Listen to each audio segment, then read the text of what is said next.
Alors, il y a quasi un an, jour pour jour, le 7 décembre 2020, l'eau, la ressource naturelle en tant que telle, entrait en bourse à Chicago, aux États-Unis. Un cap majeur venait alors d'être franchi en considérant désormais l'eau comme une marchandise soumise, et c'est là la vraie nouveauté, aux lois du marché. L'eau, une valeur financière comme une autre sur laquelle on peut désormais spéculer.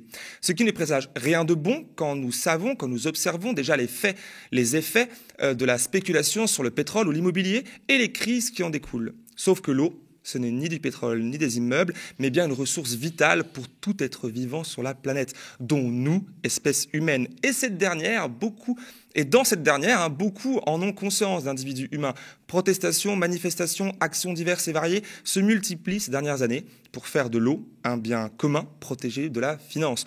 De l'autre côté de l'Atlantique, ici en France, la situation n'est peut-être pas encore la même, mais la ressource eau est largement convoitée et privatisée, que ce soit via son exploitation par des multinationales telles Danone et Nestlé, qui la vendent sous forme de bouteilles en plastique, ou via son traitement et sa distribution jusqu'à nos robinets par Veolia et Suez, anciennement la Compagnie Générale des Eaux et la Lyonnaise des Eaux. Alors, de la bouteille en plastique jusqu'au robinet du quotidien, pouvons-nous parler d'accaparement de l'eau par et pour des intérêts privés au détriment du bien commun? Pour en discuter, je reçois ce matin 2 personnes sur ce plateau, une en présentiel et une via la vidéo à distance. Bonjour, Jean-Claude Oliva. Vous êtes élu municipal écologiste à Bagnolet, en Seine-Saint-Denis, commune limitrophe avec Paris. Vous êtes aussi directeur de l'association Coordination Eau Île-de-France, qui milite pour une gestion publique de l'eau et de manière générale pour sa reconnaissance en tant que commun. Merci d'avoir accepté mon invitation. Alors aussi, on a une autre personne depuis Lyon via la visio. Nous accueillons aussi du coup ce matin Alexander Abdelila. Bonjour. Bonjour. Journaliste indépendant, vous écrivez régulièrement sur la question de l'eau et de sa marchandisation dans l'IB, chez Mediapart par exemple. Vous êtes aussi co-auteur d'un documentaire intitulé À sec, la grande soif des multinationales, publié en octobre dernier sur Arte. Merci d'être avec nous ce matin. Alors, pour commencer, je me tourne vers vous, monsieur Oliva, et je mets en place mon ordinateur, puisque nous en direct, on est tranquille aux médias. Et afin de m'adresser à vous en tant qu'élu municipal, ce que vous êtes depuis quelques années, en rappelant que la production et la distribution d'eau potable relèvent de la responsabilité des communes depuis 1789, une date importante dans notre histoire de France, c'est-à-dire que la gestion publique de l'eau est un héritage direct de la Révolution française. Qu'est-ce que cela vous inspire ? Ça m'inspire de réflexion. D'abord, effectivement, cette question de l'eau, de la gestion de l'eau, est une question très politique. Et donc, ce lien avec la Révolution française n'est pas étonnant. Il y a quelques années, le mouvement italien pour l'eau avait un slogan que je trouvais pour ma part assez merveilleux. C'était « ça s'écrit eau, ça se lit démocratie ». En fait, voilà, l'eau, c'est à la base, finalement, de l'organisation de la cité, de la vie de la cité, de la politique. Alors, il y a un deuxième élément, c'est que l'eau, c'est une ressource locale. Donc, il y a une proximité avec les habitants, avec tous les habitants qui sont les usagers de l'eau. Et donc, une ressource locale, elle doit être gérée localement. Et je pense que c'est cette proximité, vous savez, là, en ce moment, depuis quelques années, il y a un grand mouvement de retour à la gestion publique de l'eau, en France, en Europe, dans le monde entier. Et au fond, c'est cette proximité qui explique ça. Parce que, finalement, pour l'eau, les leviers politiques, ils sont à la portée des citoyens. C'est difficile des fois de décider des choses quand c'est au niveau d'un gouvernement, au niveau de l'État. C'est loin, il faut un sacré rapport de force. Mais là, ressources locales, décisions locales, les citoyens, ils peuvent... Locale, tout est localisé. Absolument. Alors, si cette gestion publique de l'eau, la date de la Révolution française, dans la Grande Révolution de 1789, alors est-ce qu'on peut dire que revenir dessus, c'est un fort signal de retour en arrière ? Certainement. Mais là, je vous dis, la tendance ces dernières années, c'est plutôt qu'on revient à la gestion publique, d'une façon très importante. Là, depuis les dernières élections municipales, par exemple, il y a 3 millions d'usagers en France qui retournent à la gestion publique. Donc là, nous, on a 9 villes d'Est Ensemble, dont fait partie Bagnolet, mais aussi Montreuil, où nous sommes aujourd'hui. 9 villes du Grand Orly-Seine-Bièvre. C'est des villes qui sortent du CEDIF et du contrat avec Veolia et qui vont créer leur propre régie. Une régie à Est Ensemble, une régie à Grand Orly-Seine-Bièvre. Ça représente 750 000 habitants. Grand Paris Sud, dans l'Essonne, ils sont en train d'agrandir leur régie. Ils ont déjà une régie. Et là, au 1er janvier 2022, il y a 7 villes de plus qui vont les rejoindre. L'Essonne, c'est assez formidable, hein. Il y a 10 ans, il y avait un bourg avec de quelques milliers d'habitants qui étaient en gestion publique. Aujourd'hui, la moitié des habitants du département sont desservis par la gestion publique. Donc il y a vraiment ce mouvement qui est très important.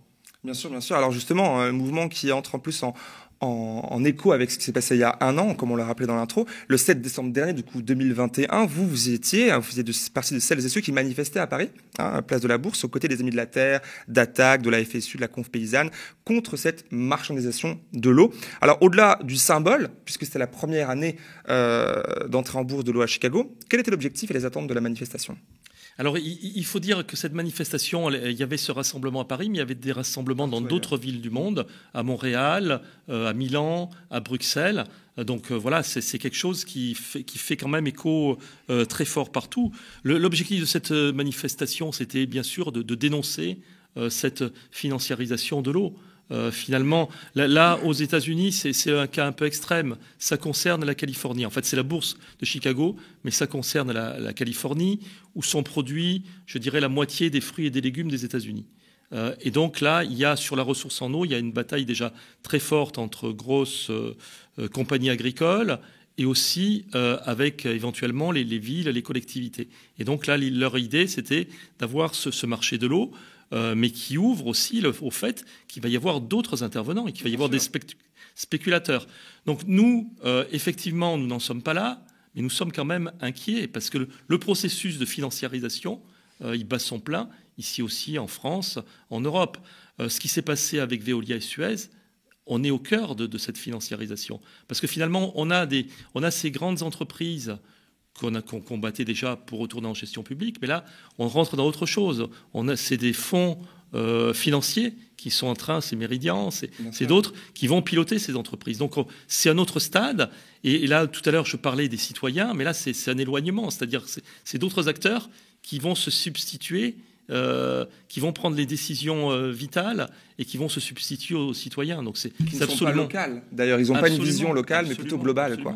Ils ont une vision purement économique. Alors, on disait là que les lignes bougent, hein, que du coup, du point de vue de l'État, de la force publique, mais aussi faire débat, faire prendre conscience, ça se passe aussi du côté du journalisme, et c'est le cas de notre second invité, présent avec nous via la vidéoconférence. Alors, Alexander Abdelila, je rappelle que vous êtes co-auteur du documentaire Arte À sec, la grande soif des multinationales.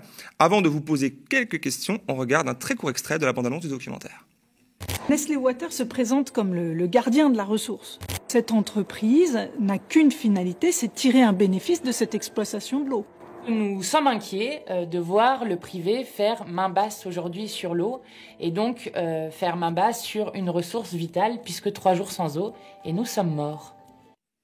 Alors, Alexandre Abdelila, vous avez fait beaucoup, en fait, vous avez écrit beaucoup sur la question de l'accaparement de l'eau par les multinationales. Aujourd'hui, vous êtes co-auteur de ce documentaire. Pourquoi ce thème vous parle tant et pourquoi vous le jugez si important ? Oui, je pense que vous l'avez en fait évoqué en intro déjà, c'est-à-dire que c'est un sujet qui est un enjeu majeur de notre siècle, tout simplement parce que tout le monde en a besoin pour survivre, en fait, qu'on vive en Afrique du Sud, en Allemagne du Nord ou peu importe où, on peut pas vivre sans eau. Et avec le collectif de journalistes indépendants dont je fais partie, We Report, on s'est dit en fait que ce serait un sujet intéressant à creuser sur le long terme. Et bon, vous avez évoqué avec votre autre invité un sujet qui est un peu différent, c'est-à-dire l'eau, on va dire les grandes entreprises qui font les réseaux d'eau, donc Veolia, etc. Nous, on a décidé de se concentrer plutôt sur les minéraliers, donc ces grandes boîtes qui en fait produisent des bouteilles en plastique, parce que on se dit que c'est aussi un sujet très intéressant et que localement, même en France et en Allemagne, comme on va le montrer on l'a montré dans le documentaire, il y a déjà des problèmes qui se posent assez graves qu'on pensait en fait réservés à des contrées lointaines, donc des problèmes de sécheresse, d'assèchement de cours d'eau, de conflits d'usage énormes. Et on s'est dit tiens, c'est quelque chose qu'on doit creuser. Et puis après concrètement, c'est aussi été un signalement de l'association anticorruption Anticor en 2016 sur un problème précis à Vittel dans les Vosges ou en bouteille Nestlé qui nous a un peu lancé dans le sujet et après voilà on a tiré le fil et c'est vrai que c'est un sujet passionnant et sur lequel on peut encore bosser des années en fait tellement il y a à dire. Oui, et puis comme vous le dites, vous le rappelez, sans eau, et comme Mathilde Panot aussi le rappelait dans l'extrait, nous mourrons en 3 jours. Donc c'est quand même très très grave, c'est la base quand même. Vous avez beaucoup travaillé, du coup, enquêté, et à travers votre travail, vous avez pu rencontrer de nombreuses personnes, notamment à Vittel par exemple, mais pas que en Allemagne, en France, là où sont exploitées à la fois les nappes phréatiques, mais aussi les forces humaines pour le faire. Qu'est-ce qui vous a le plus percuté? Un témoignage, un fait, une info? Franchement, il y en a énormément. Je pense peut-être à un témoignage, vu que vous parliez des travailleurs, et c'est vrai que c'est un sujet important. À Vittel, j'avais rencontré un ancien employé de l'usine d'embouteillage de Nestlé, qui m'avait raconté en fait qu'il avait vécu l'arrivée de Nestlé aux commandes de la société en 92. Et il m'avait dit en fait, il y a eu un changement d'ambiance immédiat. C'est la première chose qu'il m'a dit. C'est qu'avant, il y avait, voilà, on travaillait dur, il y avait une logique de rentabilité évidemment, mais il y avait un peu moyen de négocier. Il y avait une sorte d'ambiance familiale, comme il le décrivait. Et à l'arrivée de Nestlé, ça a changé du tout au tout. En fait, les toutes premières décisions qui sont prises, c'est ce qu'ils appellent des synergies et des optimisations. Donc en fait, c'est peut-être la première chose qui s'est passée, c'est un peu un travail sur les mots, sur la sémantique, quoi, qui circulait dans l'usine. Et c'est ce changement d'ambiance-là qui l'a vraiment marqué. Et c'est vrai que depuis qu'ils sont arrivés aux manettes Nestlé, il y a eu un dégraissement, des licenciements massifs et continus jusqu'à aujourd'hui. Voilà. Et après ça, on pourra peut-être en parler plus tard, mais c'est vrai que le chantage à l'emploi, c'est quelque chose qui est très marquant quand on travaille sur ces sujets, qui est partout et qui est utilisé par toutes les entreprises du secteur, quoi. Surtout là-bas, zone que je connais très bien parce que je suis originaire de Vittel moi aussi, et mes grands-parents, ma grand-mère a travaillé des années, et même des amis encore aujourd'hui ils travaillent, donc je connais pas mal. Et effectivement, un peu le point avec mon invité sur le plateau, on parlait de globalisation et de localisation. Là, l'exemple est concret avec Nestlé, qui finalement, une entreprise qui était locale est devenue internationale avec Nestlé, un géant suisse qui débarque, et l'échelle n'est plus la même. On considère plus des humains comme des humains, mais comme des chiffres ou des données à rentabiliser, etc. Et ce qui est intéressant dans la discussion qu'on a tous les trois, c'est de se rendre compte finalement que de la bouteille au robinet, c'est un peu la même injustice, c'est un peu les mêmes enjeux. Alors Monsieur Oliva, vous qui êtes élu dans une zone fortement peuplée ici en banlieue parisienne, comment vous témoignent les habitants en fait de la situation? Quelles sont leurs revendications, quelles sont leurs attentes généralement sur ce qui est de la gestion de l'eau publique ici? Je dirais que les habitants, leur première attente, souvent, elle a trait au tarif. Voilà, on vit quand même avec cette très forte injustice que finalement, les personnes qui vivent en banlieue, c'est eux qui payent l'eau la plus chère. Voilà, donc on a aujourd'hui ce syndicat des eaux d'Île-de-France, donc qui est tout autour de Paris, le CEDIF, qui délègue depuis 100 ans à Veolia. Et le tarif de l'eau est considérablement plus cher, par exemple, que Haute-Paris. Donc là, il y a cette injustice-là qui est la première chose.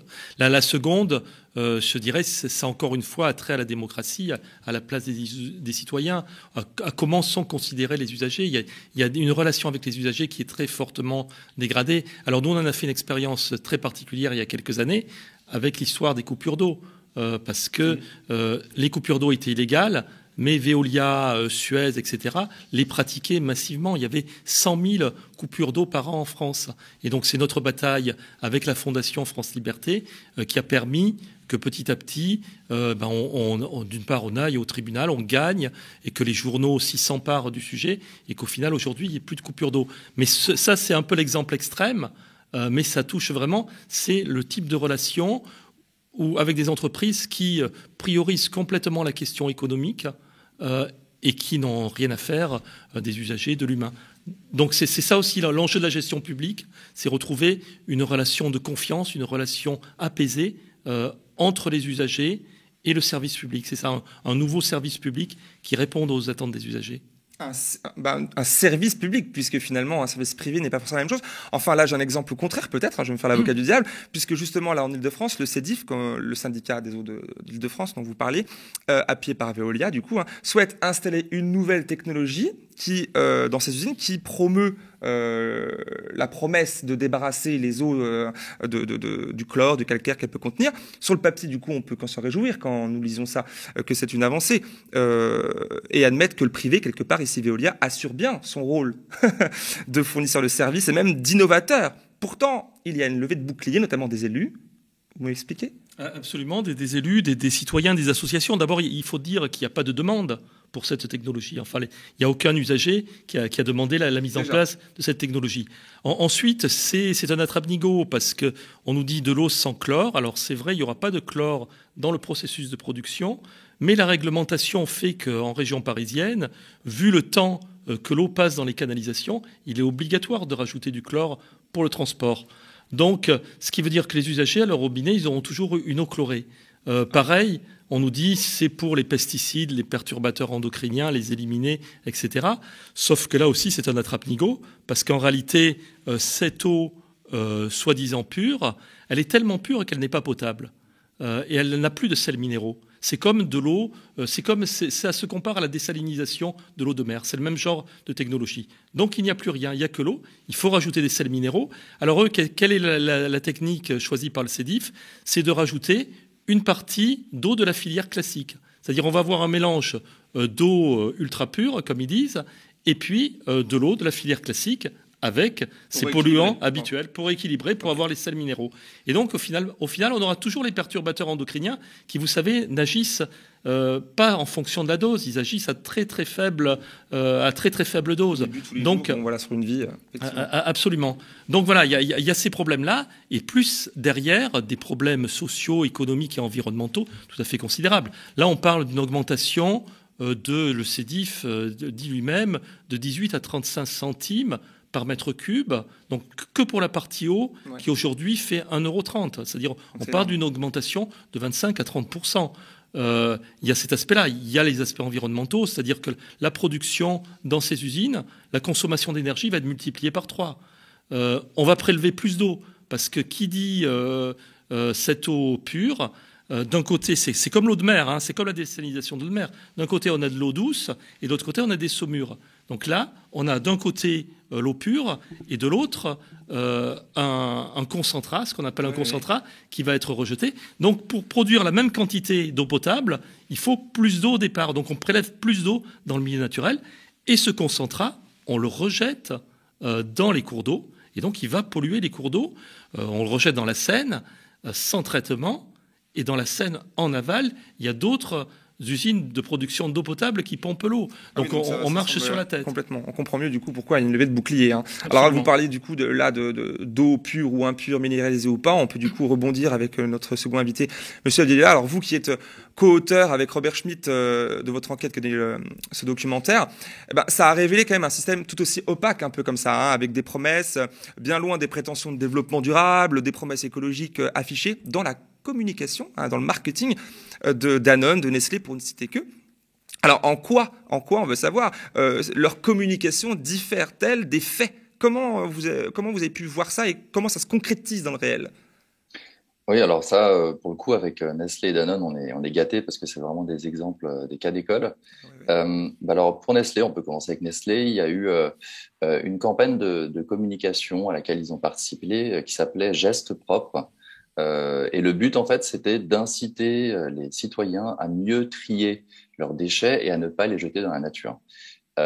Et un peu de temps, c'est une bonne chose, oui, tout à fait, une super chose. Et en fait, nous, on s'est rendu compte au cours de notre enquête et grâce à des lanceurs d'alerte locaux que je remercie, que en fait, Nestlé enterrait lui-même ses déchets, donc ses bouteilles plastiques, illégalement dans les Vosges, dans plusieurs décharges sauvages. Et vous voyez, ça c'est un exemple du décalage entre la parole, c'est-à-dire on veut inciter les gens à faire le bien et à ne pas enterrer des bouteilles plastiques dans la nature, et les faits qui sont que concrètement ils le faisaient pendant les années. Ils l'ont nié très longtemps, puis en fait ils ont essayé de le cacher des médias et des gens, après un premier signalement en 2014 par un riverain qui avait trouvé une montagne de bouteilles plastiques. On avait vu les images à l'époque. Voilà. Donc ces images sont dans le documentaire. C'est vrai que c'est assez frappant quand on découvre cette montagne. Ils ont essayé de le cacher longtemps, puis finalement maintenant ils l'avouent aussi suite à nos enquêtes. Ils disent oui effectivement, mais c'était pas nous. C'est d'autres responsables. Voilà. Oui, bon, voilà. C'était en gros, c'était avant qu'on arrive au pouvoir, aux manettes de l'entreprise, ce qui est faux, comme on l'a démontré aussi. Et donc aujourd'hui, ils disent voilà, on va faire le ménage. Donc ça, c'est juste un exemple et très extrême, on va dire, de cette différence. Puis à Danone aussi, donc à Volvic, un des 2 autres sites sur lesquels on a enquêté. Danone, en fait, expliquait assez longtemps qu'ils étaient un acteur très responsable et que bien qu'ils ne soient pas concernés par les arrêtés anti-sécheresse de la préfecture du Puy-de-Dôme, donc qui, pour rappel, je pense que les spectateurs connaissent ça, c'est-à-dire que quand il y a une sécheresse très forte l'été, les gens, on leur interdit, en fait, je sais pas, d'arroser leur voiture pour la laver, de remplir leur piscine, etc. Les agriculteurs doivent baisser leur production, doivent baisser l'irrigation, donc tout le monde participe. Mais Danone était exempté depuis des années de ces arrêtés sécheresse. Il disait mais on n'a pas besoin, de toute manière on est tellement responsable qu'on baisse de nous-mêmes en fait les prélèvements l'été, sauf que nous entre-temps on a obtenu des documents internes qui montraient exactement le contraire, c'est que en fait pendant l'été ils augmentaient leurs prélèvements alors que tout le monde autour en souffrait et baissait les prélèvements. Donc, et ce qui est fascinant aussi dans le cas de Danone, c'est que on leur a soumis cette question. On leur a dit voilà, est-ce que c'est vrai? Nous, en tout cas, on a les documents qui le montrent. Et ils ont continué à nier une évidence, quoi. Hein. C'est-à-dire que c'est leurs propres documents qui le disent, mais ils continuent de nier et dire non, on ne le fait pas. Puis après, dans leur communication, ça change un peu. Alors après, c'est un peu des finesses de communicants, mais c'était après, ils disaient par exemple, en fait, c'est pas qu'on augmente nos prélèvements, c'est que les besoins en hydratation de la population augmentent l'été, donc ce qui revient un peu au même. Donc on est obligé, finalement, c'est presque un service. Voilà. C'est ça. Finalement, donc voilà, c'est 2 exemples frappants de ça. Des exemples frappants, effectivement, hein, percutants. Puis finalement, on voit que ce soit les personnes à la tête d'entreprise ou même à la tête de l'État, les excuses sont un peu les mêmes à chaque fois, hein, les mensonges et finalement des choses, des faits qui les démontrent. Alors Monsieur Olivard, en tant qu'élu, vous, sur ce plateau, vous avez un point de vue complémentaire à ce qu'on entend. Je pense que beaucoup de nos téléspectateurs et téléspectatrices qui nous regardent se demandent ce qu'elles et ils sont en droit d'attendre de leurs élus pour défendre cette question d'intérêt général. Sans langue de bois, qu'avez-vous à leur dire ce matin, vous, en tant qu'élu ? En tant qu'élus, ils peuvent intervenir et moi je souhaite vraiment qu'ils interviennent. Justement, le retour eux-mêmes. Alors voilà, il y a des façons. Enfin, il y a plusieurs occasions. Quand tout ce mouvement de retour à la gestion publique, il s'appuie sur les citoyens et donc il est boosté par l'intervention des citoyens. C'est-à-dire que par exemple. Je vous coupe, désolé, mais avant, la question c'est ça, parce qu'on en reviendra à ça après, mais avant de faire appel aux citoyens, là c'est vraiment qu'est-ce qu'on est en droit d'attendre de nos élus qu'on a élus, donc on a fait notre action de citoyen de base, on est un 5e République, on est élu, on délègue notre pouvoir de décision à nos élus. Qu'est-ce qu'on est en droit d'attendre avant de nous demander à nous de faire quelque chose ? On est en droit d'attendre justement que, d'une part, que les élus donnent la parole aux citoyens, et on est en droit d'attendre qu'ils défendent bien sûr l'intérêt général et donc qu'ils aillent vers ces formes de gestion publique et citoyenne. Voilà ce qu'on est en droit d'attendre des élus. Bien sûr. Alors quand les élus finalement donnent, là on va le voir avec M. Abdelila dans son documentaire, qui se passe en partie dans la région de Volvic, c'est l'État. Donc des élus qui accordent à la multinationale Danone de nouveaux droits de prélèvement, etc. dans les nappes phréatiques qui en pleine crise climatique où les niveaux sont bas, comme il l'a dit à l'instant. Donc on se sent un peu, nous, trahis, et j'imagine que vous aussi, parce que vous avez aussi élu un président, enfin tout ça. Ouais. Donc il y a un problème. Moi, je pense que vraiment le plus important, c'est du côté des citoyens. Okay. C'est le réveil citoyen qu'on constate depuis quelques années. Là, d'ailleurs, le 7 décembre, il y avait des gens de Volvic, il y avait des gens de Vittel, qui étaient là aussi. Donc, il y a tout ce réveil. Et nous, là, à Est Ensemble, aujourd'hui, si on parvient à faire une régie, c'est un mouvement citoyen qui existe depuis la création de cette interco en 2010. D'ailleurs pas que des élus, j'ai vu qu'ils comptent des artistes, des citoyens. Absolument. Au départ, c'est un mouvement citoyen, et puis là, on est aujourd'hui, 10 ans après. Alors, une première fois, on n'est pas arrivé à convaincre les élus, et là, aujourd'hui, tout le monde a évolué, les gens ont réfléchi, ça a mûri. Il y a l'expérience d'Eau de Paris aussi à côté, qui fait qu'aujourd'hui, c'est les bonnes décisions qui sont prises. Mais pour que les élus prennent les bonnes décisions, il faut vraiment que les citoyens les aident. On comprend effectivement. Alors retour du coup du côté des bouteilles en plastique où on disait du coup Volvic, mais aussi pareil à Vittel, qui est d'ailleurs à Nestlé Water là-bas est le premier employeur de la région. C'est aussi un point important à rappeler. Et ben Nestlé Water contrôle littéralement le territoire, d'où il exploite toujours plus fort les ressources en eau jusqu'à en priver les habitants. Effectivement, il y a un constat clair selon moi là. Les pouvoirs publics du coup semblent échouer dans leur mission. Alors Monsieur Abdelila, quel est votre avis là-dessus, vous qui avez enquêté sur cette question-là?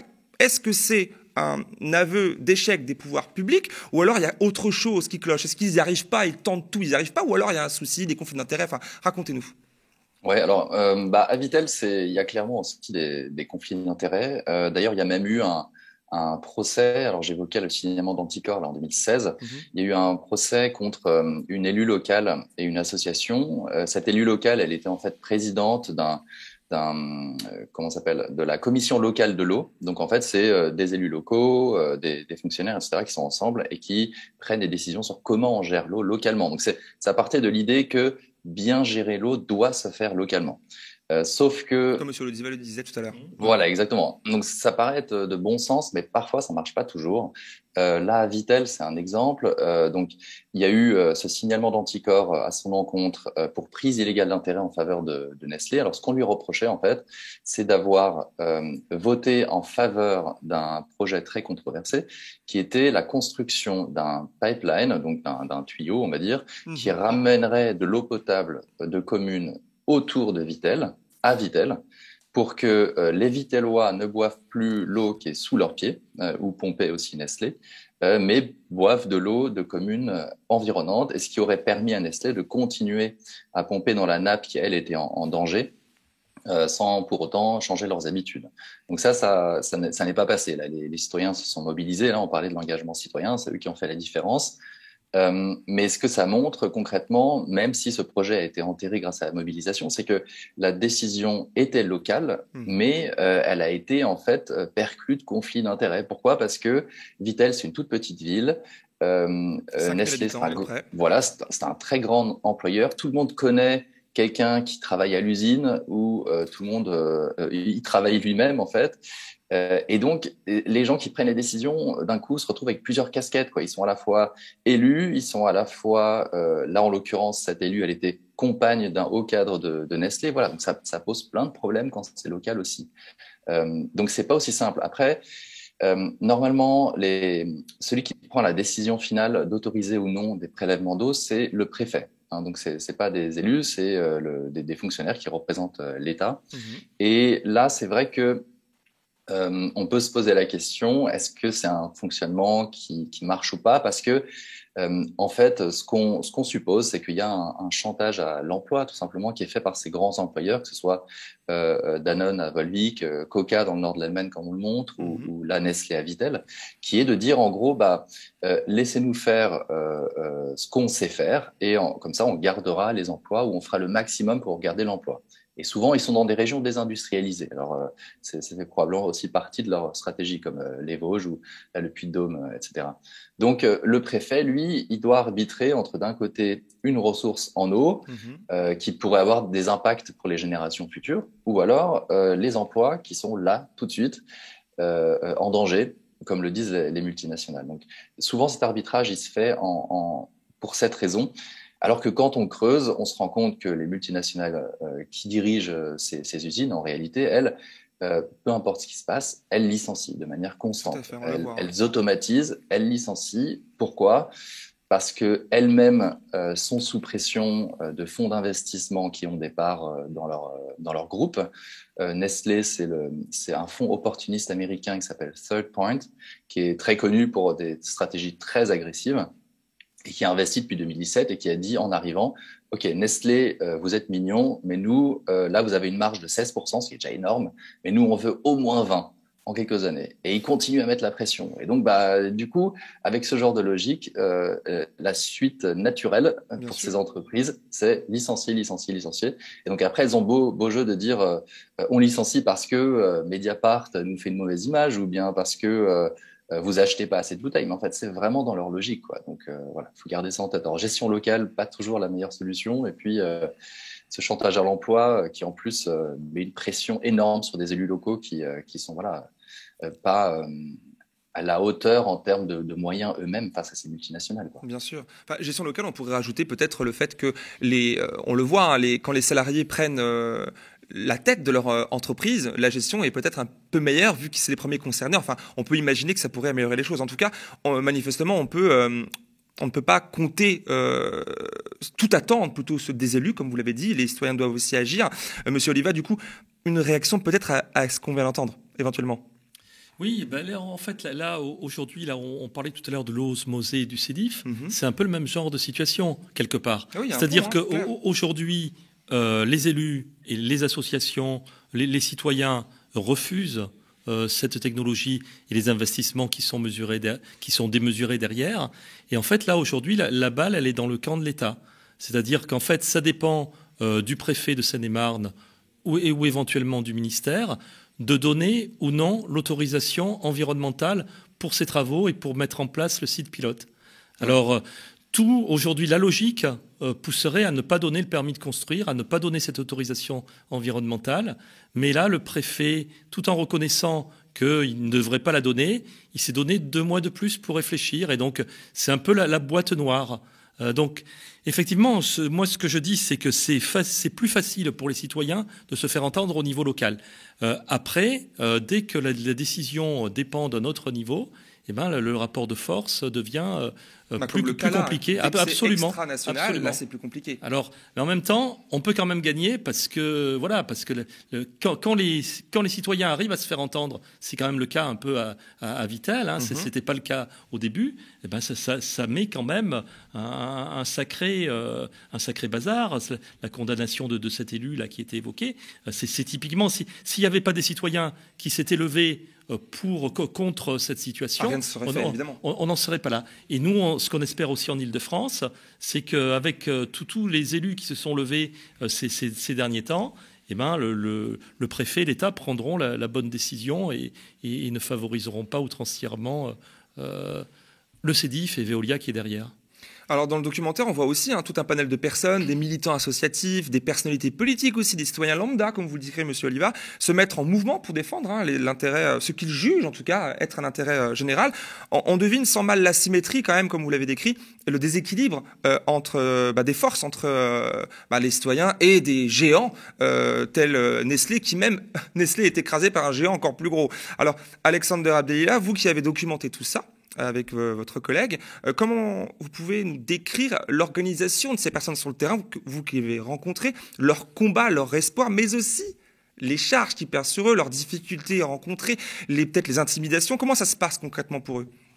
Oui, c'est vrai que, comme vous disiez, il faut vraiment leur rendre hommage parce que c'est là, en l'occurrence, à Vitel, c'est des personnes du coin qui se sont mobilisées, qui ont creusé le dossier, qui ont créé un collectif qui s'appelle L'eau qui mord, et qui ont étudié tous les documents techniques, qui ont essayé de comprendre vraiment ces questions qui sont de l'hydrogéologie, donc c'est vraiment des choses très très complexes, et qui ensuite ont réussi à lancer l'alerte, à alerter les médias, à alerter Anticor, à travailler avec eux.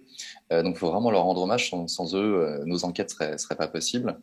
Et alors, c'est des structures un peu différentes, mais ce qu'on retrouve souvent, c'est que ce sont des collectifs de citoyens qui se sentent un peu, comment dire, menacés dans leur existence parce que c'est leur eau à laquelle on touche et ils ont compris que c'est quelque chose de très important et qu'en fait, prendre l'eau qui est sous leurs pieds et qui pourrait servir à des générations futures pour la mettre dans des bouteilles en plastique et l'envoyer à travers le monde, il y avait quelque chose d'un peu absurde en fait. Surtout quand la ressource en question est en danger, est en baisse chronique, comme surtout, dans les Vosges, ou alors à Danone où des cours d'eau sont asséchés. Donc ils s'organisent, ils subissent aussi des pressions, clairement. Je pense notamment à un lanceur d'alerte sur les décharges sauvages de Nestlé dans les Vosges, qui a été convoqué à la gendarmerie suite à notre tournage, et aussi à d'autres membres du collectif qui ont été aussi convoqués à la gendarmerie. Pourquoi? Parce qu'en fait, un cadre de Nestlé a porté plainte pour, je crois, non-respect de la propriété privée, parce qu'ils étaient rentrés sur la décharge. Donc, en fait, voilà, les pressions, elles sont là. Déjà, je pense que c'est pas facile pour eux de vivre, comme vous disiez, dans une petite ville où tout le monde bosse à l'usine ou connaît quelqu'un, et d'être ceux qui critiquent, Tout à fait. qui en gros crachent dans la soupe, quoi, pour certaines personnes. Et ça, c'est hyper dur à vivre. Donc, encore une fois, bravo à eux pour leur courage. Et ils font un taf énorme. Ouais, on les salue, bien sûr. Hein. Mais dans tout ça, il y a du positif quand même, comme vous le disiez tout à l'heure. Les travaux de l'association dont vous êtes directeur, Coordination Eau Île-de-France, bataille dure pour que ces deux régies publiques soient créées, hein, à l'instar de ce que la commune de Paris fait depuis 10 ans, c'est ça, hein? C'est ça, depuis 10 ans. Voilà. Et soulignons aussi la création, en février dernier, d'une commission d'enquête relative à la mainmise, je vais citer correctement, la mainmise sur les ressources en eau par les intérêts privés et ses conséquences, menée sous la direction de Mathilde Panot, députée et présidente du groupe LFI à l'Assemblée. Et puis de tout cela est sorti un rapport accablant, et publié le 21 juillet dernier, soulignant entre autres la nécessité de la reconnaissance du caractère inappropriable de l'eau dans sa globalité. Donc ça touche à la fois ce que nous raconte Alexander à distance, mais aussi ce que vous nous témoignez, vous, localement, pour l'eau du robinet. Alors pour finir, Monsieur Oliva, peut-on dire que nous allons dans le bon sens ? Oui, on peut dire que moi j'ai beaucoup d'espoir. J'ai beaucoup d'espoir encore une fois, dans ce réveil citoyen. Il y a une prise de conscience. Il y a une prise de conscience. Il y a des décisions qui vont dans le bon sens.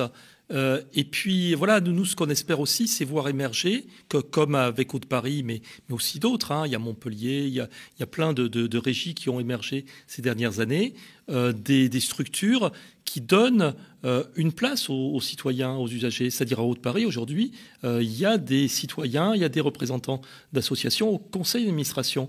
Donc de la régie. En fait, ils entrent dans la bataille. C'est-à-dire, là, on est dans des batailles pour obtenir les régies, pour obtenir une gestion publique, mais on ne va pas s'arrêter là. C'est-à-dire, demain, ces régies, on va continuer, et ce mouvement citoyen, il va continuer pour cette appropriation, ce travail, pour que la gestion, elle réponde vraiment aux intérêts des usagers. C'est pas une fin en soi. En fait, une fois créée, la régie publique, elle peut très bien être mal gérée, elle peut très bien. Voilà. C'est pas une gestion publique étatique, c'est une gestion publique d'en bas qu'on est en train de créer. C'est ça qui est important. Au niveau de la commune, et c'est ça qui est très intéressant. Au niveau de la commune ou de l'intercommunalité maintenant, mais bien sûr, oui. À une échelle en tout cas encore de proximité.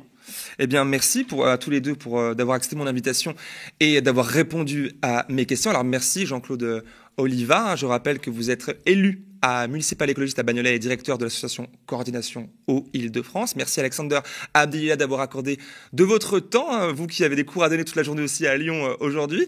Je rappelle à celles et ceux qui nous suivent que vous êtes journaliste indépendant et co-auteur du documentaire Arte intitulé À sec, la grande soif des multinationales. D'ailleurs, hormis via Arte, est-ce que vous proposez des projections débats en ce moment ? Oui, tout à fait. Alors, il y a eu déjà une projection dans les Vosges, il y en a eu une à l'Assemblée nationale, et fin janvier, il y en aura une à Volvic. Bien, on prend note. On mettra, j'imagine, tous les liens dans la description de la vidéo. Alors encore merci. Pour finir, à vous, derrière, et même peut-être surtout à vous derrière votre écran, le média est un véritable contre-pouvoir n'appartenant ni à l'État ni à de riches actionnaires. Il dépend que de vous et de vos dons ponctuels ou réguliers dès 1 € sur lemediatv.fr/soutien. Nous sommes actuellement en campagne de dons. C'est donc le moment de tout donner. Hein. Et il n'y a donc pas de petits dons, bien au contraire, c'est notre force et notre nombre, comme on l'a vu aussi, que ce soit de ce côté-là, hein, et de ce côté, effectivement, tous ensemble, c'est un peu la même bataille. Pensez aussi à celles et ceux qui payent des impôts sur le revenu. Grâce à cela, vous pouvez être défiscalisé à hauteur de 66%. Voilà, la 55e édition de la contre-matinale, c'est terminé. J'ai eu plaisir de vous accompagner exceptionnellement tout le long de cette matinée. Mais dès demain, vous retrouverez vos habitudes avec ma collègue Nadia Lazouni, puis Théophile Kouamouo jeudi. Pour ma part, je vous retrouve ici mardi prochain. D'ici là, passez une bonne journée et une bonne semaine.